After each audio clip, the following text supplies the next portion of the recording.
So this is the first word of this video and sixth word in total. So comprehend. Comprehend means understand, और हिंदी में कहे तो समझना. So let us see the sentences. She could not comprehend the meaning of the poem. So वो poem के meaning को comprehend नहीं कर सकी, understand नहीं कर सकी, समझ नहीं सकी. The teacher helped the students comprehend the difficult concept. So teacher ने students को मुश्किल concept comprehend करवाया, understand करवाया, समझाया. और आइल्स की बात करें तो वहाँ पे राइटिंग टास्क में आप लिख सकते हो कि we can comprehend from this graph. So कई बार कोई ग्राफ दिया हुआ है या डायग्राम दी हुई है तो उसके ऊपर आपने लिखना है, तो you can use this word over there कि we can comprehend from this graph और फ्रॉम दिस डायग्राम, और आगे जो भी आप समझ रहे हो उस ग्राफ से. So this is how we can use it. And the next word is consequence. So consequence का मतलब क्या है? रिजल्ट इंग्लिश में कहें तो, और हिंदी में परिणाम, नतीजा. Drinking and driving can have serious consequences. So drinking and driving, P के गाड़ी चलाना का serious consequence हो सकते हैं, बड़े गंभीर नतीजे हो सकते हैं. She knew the consequence of her decision. उसे अपने फैसले के consequence का नतीजा, परिणाम पहले से पता था. So this is the second word. And the next word is consistent. Synonym is unvarying, unchanging, और हिंदी में कहे तो स्थिर, सेम, एक जैसा रहना. और सेंटेंस है his performance has remained consistent. उसकी परफॉर्मेंस जो है हमेशा कंसिस्टेंट रही है, हमेशा स्थिर रही है, हमेशा मतलब एक जैसी अच्छी रही है. The company aims to provide consistent quality. Again जो कंपनी है वो कंसिस्टेंट क्वालिटी, एक हमेशा के लिए एक जैसी क्वालिटी, अच्छी क्वालिटी प्रोवाइड करना चाहती है. सो कंसिस्टेंट का पॉजिटिव मीनिंग है. और आइल्स की फिर बात करें तो कोई ग्राफ दिया हुआ है, कोई टेबल दिया हुआ है जहाँ पे सेम वैल्यूज़ रह रही हैं, तो हम कह सकते हैं the values have remained consistent over the period of time. So हम ये कह सकते हैं कि जो वैल्यू है वो चेंज नहीं हुई, एक जैसी ही रही है, कंसिस्टेंट रही है. So this is how we can use it in IELTS exams. And the next word is contrast.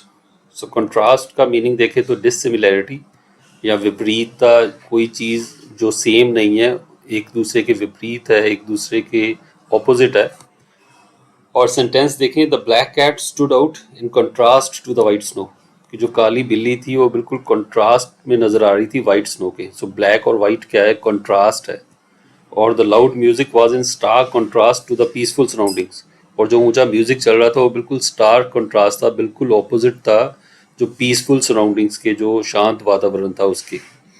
और आइल्स वाली एग्जांपल है तो हम कह सकते हैं कि जहाँ पे दो वैल्यूज दी हुई हैं, किसी एक वैल्यू को बहुत कम है और दूसरी वैल्यू काफ़ी ज़्यादा है, तो हम कह सकते हैं these the values are in contrast between these two years.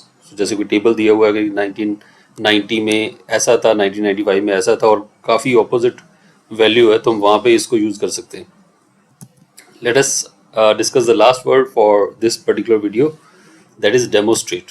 So demonstrate synonym कहे तो शो, और हिंदी में है प्रदर्शित करना, दिखाना, कोई चीज़ करके दिखाना.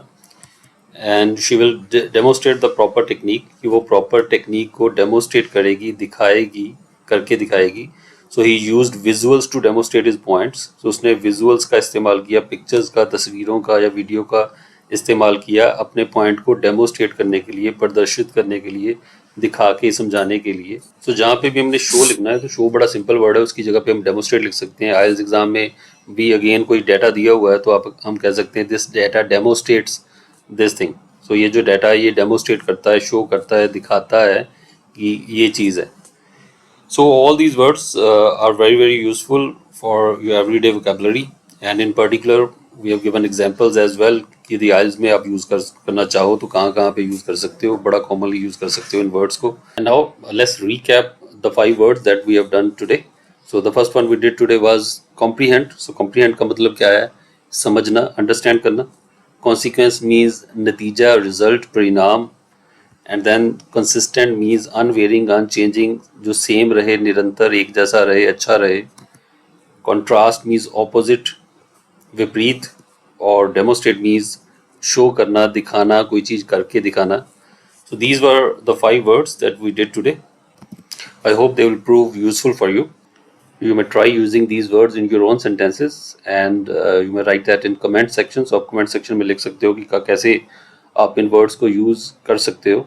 So goodbye for now. We'll meet once again with another video. Till then, stay happy, stay blessed. God bless you all. Thank you.